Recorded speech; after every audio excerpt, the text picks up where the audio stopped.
Hey, I'm back. And yeah, I'm pretty sure you all remember where I last left off, so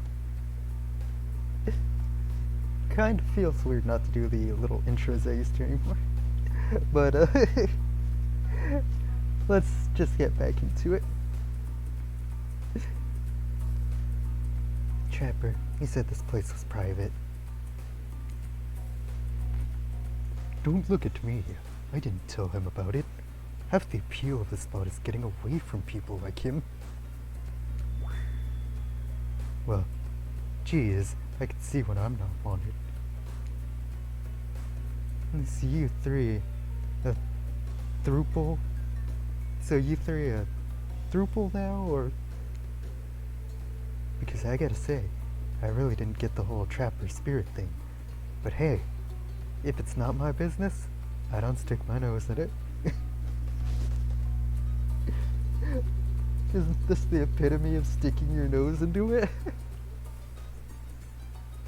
I swear. We were not a thing. Nobody traps the trapper. Not with traps, or with relationships. And you do realize you're sticking your nose in our business right now, right?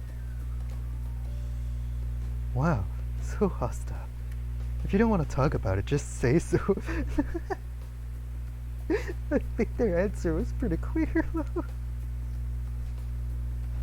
Anyhow, this tunnel has some very interesting features. If you head about 50 meters down that way, you'll find... Get out. Raid looks around just to be doubly sure that Trapper is addressing him. I was just leaving. Why would he have to look around to figure that out? It seemed pretty obvious. This island it's a lonely place, which is great for me. I love to be alone. Trapper, on the other hand, he's quite needy. And after a lot of pursuit, I finally let him catch up to me. And it became, well, I don't want to call it a relationship because somebody really didn't want to have that talk. But we were more than friends. I dispute the events as told, for the record. I don't pursue, I stalk, and I lie in wait. Kind of sound more like a type of hunter, you know? Friggin' trapper. Seeing eye to eye was not one of the things we were good at. So I hate to ask, but I did just look into a refrigerator-sized death lamp, so I guess I'm more of a glutton for punishment than I thought. What were you good at? Well, for starters. Excuse me, I'll take that question, thank you very much. If you know anything about me by now, it's that I'm on a quest for revenge. Just had to be ever. Exactly. What you might not know, Trapper is like a great classic, maestro of revenge. Trapper blushes behind the mask. That's one way to compliment a killer. Revenge against friends who had turned their back and betrayed him. Revenge against his father for making him into a monster. Revenge against a barista who wrote Elwin on his cappuccino, knowing his name was actually Evan.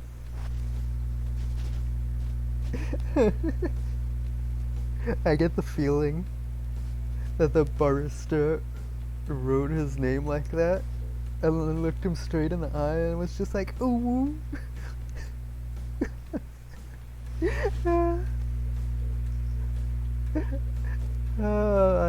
I'm waiting for when I actually get a fan base. Just seeing the types of weird stuff they're gonna take that audio clip and use it for.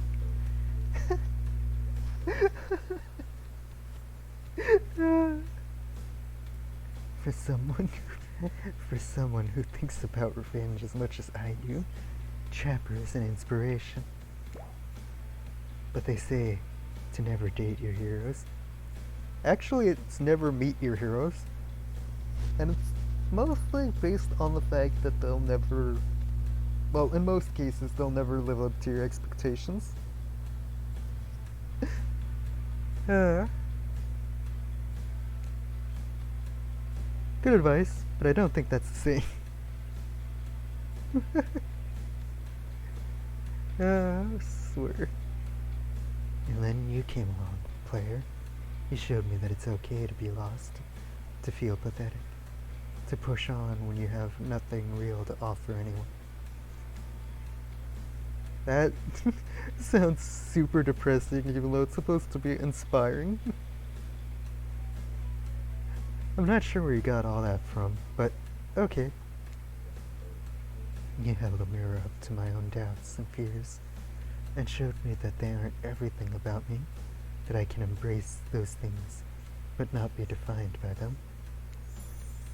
You showed me that life after death can be more than just an obsession with revenge and mind-blowing sex on the ground in a dark cave or a dusty old tunnel.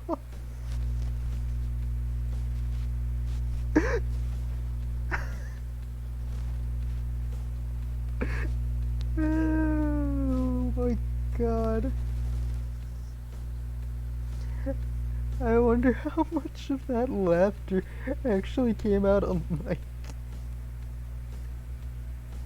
Oh my god, Spirit. And Trapper nudges you in the ribs with his elbow. Gross. Clearly appealing to Trapper's better features has been a winning strategy for dumping his that, because he seems to be taking it quite well. This whole half-at dating show parody thing. At first, I obviously thought it was a lame idea. What kind of moron thought there was an audience for this? But then, we spent some time together, and I realized there's something actually real here. And I don't want to give up on it. I don't want to give up on us. Listen, player. While you were knocked unconscious by some minor head trauma, like a total weakling, Spirit confided in me that she has real feelings for you. I took it extremely well, naturally, because I trust her and value her opinions. Something tells me none of that last sentence was true for Trapper.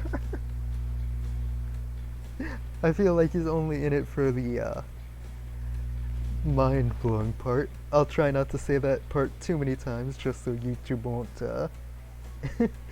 strike me, in case that's a thing. That doesn't mean I trust you. Okay? If you want to get to her, you have to get through me first. I didn't expect Trapper to be this overprotective of his ex. It's kind of interesting. By passing Trapper's test, TM, coming to Behavior TV Saturdays at 8 p.m. Is this a game show all of a sudden? And I like how Behavior is just the TV channel in this world. Welcome to Trapper's test. Answer my questions correctly, or die by my blade.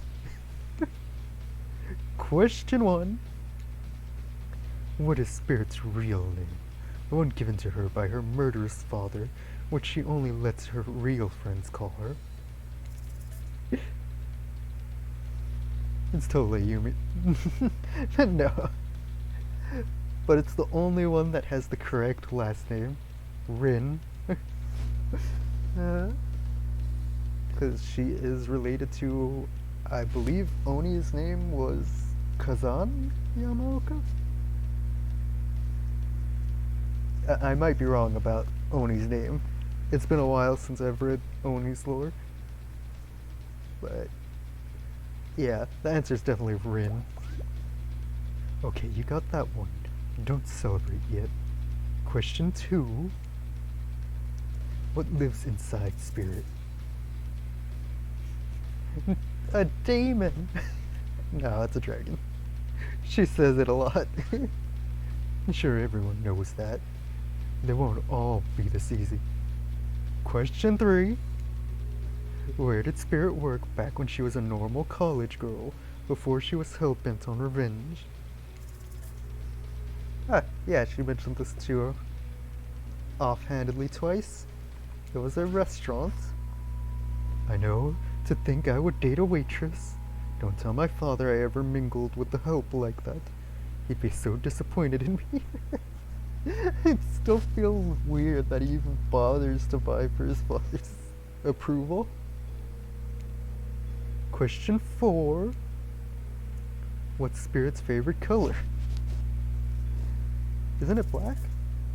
I mean, maybe I'm remembering wrong or something, but I could swear it's black. Hang on. Okay, yeah, it is black.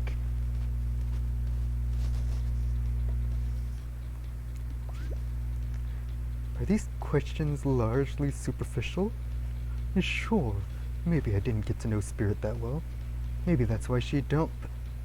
Maybe that's why it didn't work out for us. Who knows? The final question 5. The final question. You get this, player. According to Spirit, what's worse than being dead?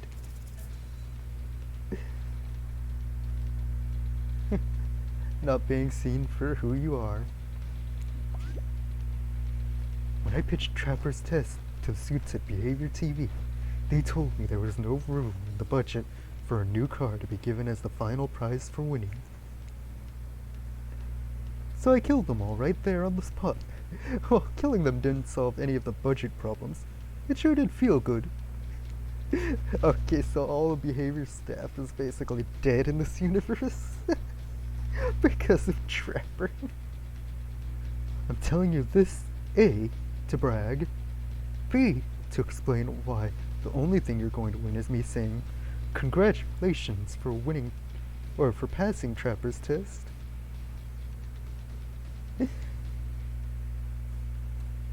Not that it was some huge challenge. I mean, the woman obsessed with a giant light that shines in the dark has a chip on her shoulder about being seen. Go figure, you probably guessed, but rules are rules, even if I literally just made them up. You got it right. And so I guess I approve of you dating Spirit or whatever. I never really cared in the first place. I was just hoping you'd slip up and give me a good excuse to wet my blade with your blood. Maybe I'll find a reason tomorrow. For now, you two have fun. Wink, wink, wink. Trapper out. That's becoming a thing for him. I'm sorry you had to endure that. What? 5 measly questions? That's nothing. Not even that. As ridiculous and unnecessary as it was. The whole thing. The waking up in a random tunnel, the overhearing our argument, the news that Trapper and I had something going on, and the stupid quiz. All of it. Especially the whole Trapper out catchphrase. It's only because I actually like you. None of it would have happened if I didn't. And I like you too, Spirit. Please, call me Rin. Rin. I didn't really feel like our lighthouse experience was completed. There was something else I wanted to show you. Alone, up in the lantern room of the tower. Get your mind out of the gutter, player. It's not that kind of game. Are you sure?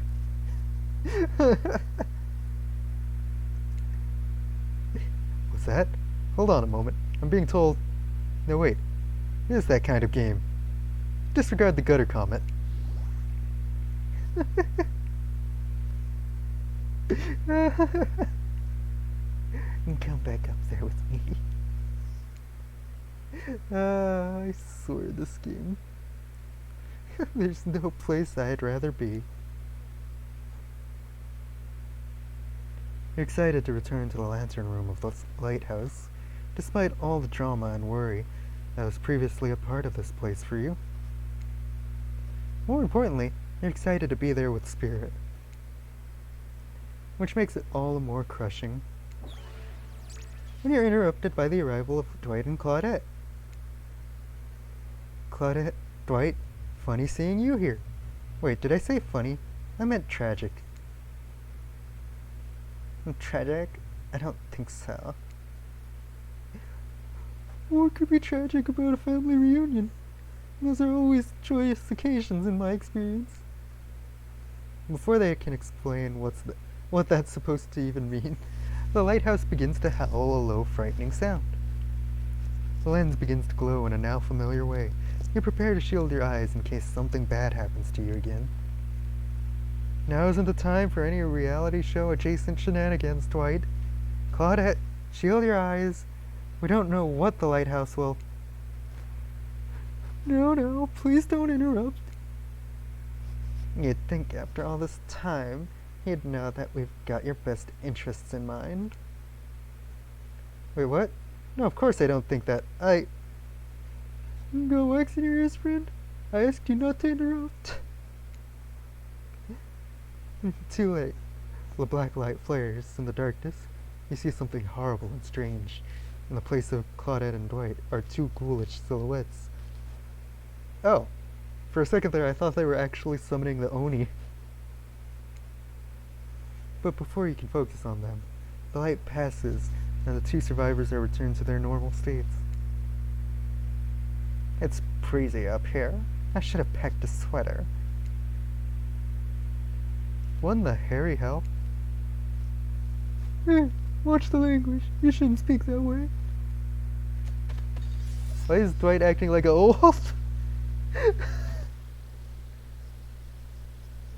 was about to say, why is Dwight speaking like an old man?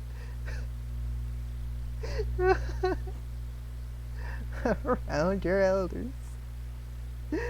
Oh my god. Oh god. This has been great. Oh god. But I think I'm going to call this recording here. And I'm getting close to 50 episodes, but I'm also really close to the end of this path. Because the guide I have doesn't tell me what's going to happen, it just gives me answers. So, yeah. Anyways, I hope you enjoyed. If you want to, leave a comment, go ahead and subscribe, and come back for the next video. Till then, I'll see you later.